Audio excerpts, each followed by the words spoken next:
ओम शांति। विजयादशमी की हार्दिक शुभकामनाएं।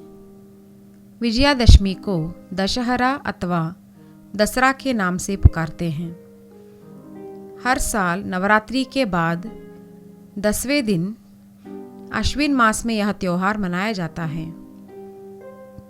भारत के दक्षिण, पूर्व, उत्तर पूर्व और उत्तर भारत के कुछ राज्यों में विजयादशमी दुर्गा पूजा की समाप्ति के रूप में मनाई जाती है। भारत के उत्तर, मध्य और पश्चिमी राज्यों में दशहरा के नाम से विजयादशमी मनाई जाती है। इन राज्यों में रामलीला का भी आयोजन होता है। देवी दुर्गा की पूजा करके श्री राम ने रावण पर विजय प्राप्त की थी। इसी के द्योतक में विजयादशमी मनाई जाती है।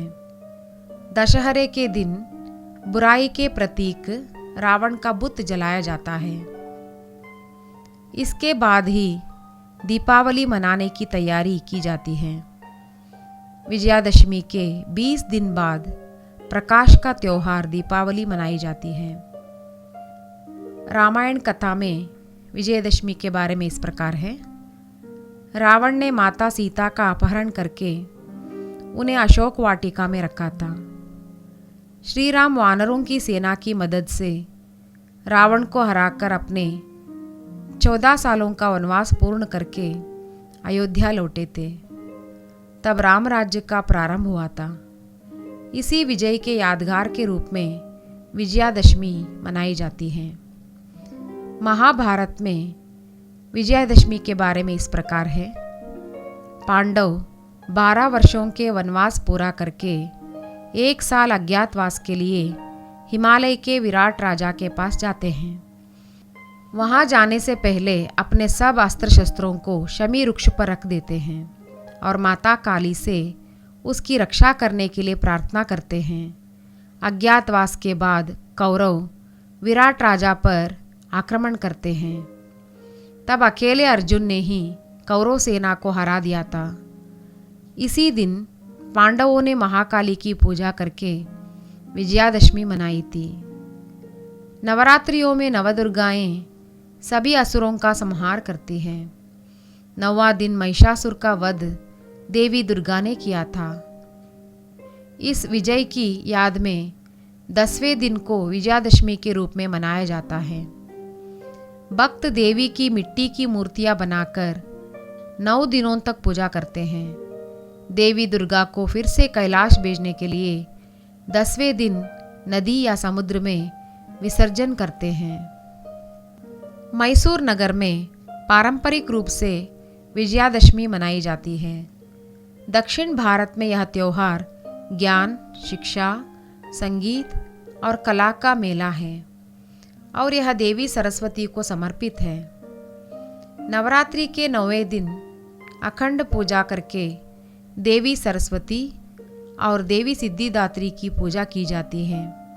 इस संदर्भ में लोग अपने व्यवसाय संबंधित सब साधन एवं औजारों की पूजा करते हैं। 3 से 4 साल के बच्चों को नवरात्रि पर ही देवी सरस्वती की याद में पहले अक्षराभ्यास करवाया जाता है। दशहरा या विजयदशमी का आध्यात्मिक अर्थ इस प्रकार है। दशहरा शब्द में 2 शब्द हैं। दश अर्थात 10, हरा अर्थात हराना या दूर करना, अर्थात 10 सिरों वाले रावण को संहार करने का दिन ही दशहरा है। यहाँ रावण माना पुरुष और स्त्री में रहने वाले काम, क्रोध, लोभ, मोह और अहंकार का प्रतीक है। स्त्री के 5 मनोविकार और पुरुष के 5 मनोविकार मिलकर 10 मनोविकार बन जाते हैं। इस कारण से रावण को 10 सिर दिखाते हैं। माता सीता आत्मा का प्रतीक है। जब आत्मा इन विकारों के वशीभूत हो जाती हैं तब वह शोक वाटिका में अर्थात दुख में डूब जाती हैं। आत्मा रूपी सीता को रावण रूपी मनोविकारों से मुक्त कराने के लिए निराकार परमात्मा राम को आना पड़ता है। वह आकर आत्मा रूपी सीताओं को दुख शोक से मुक्त कराता है। निराकार राम रावण राज्य के संहार के लिए विकारी गुणों के वशीभूत आत्माओं की मदद प्राप्त करते हैं। इन्हें ही वानर के रूप में चित्रित किया गया है। विश्व सेवा के लिए इन आत्माओं को ही निमित्त बनाते हैं। इन्हें ही महावीर बनाकर लंका रूपी पुरानी दुनिया की गंदगी को आग लगाते हैं। इसका प्रतीक दशहरा है। अतः यहाँ मनोविकारों पर विजय पाना ही दशहरा है। हमारे मन के अंदर रहने वाले विकारी गुणों को ही असुरों के रूप में चित्रित किया गया है। रक्तबीजासुर और मधुकैटभ काम विकार के प्रतीक हैं।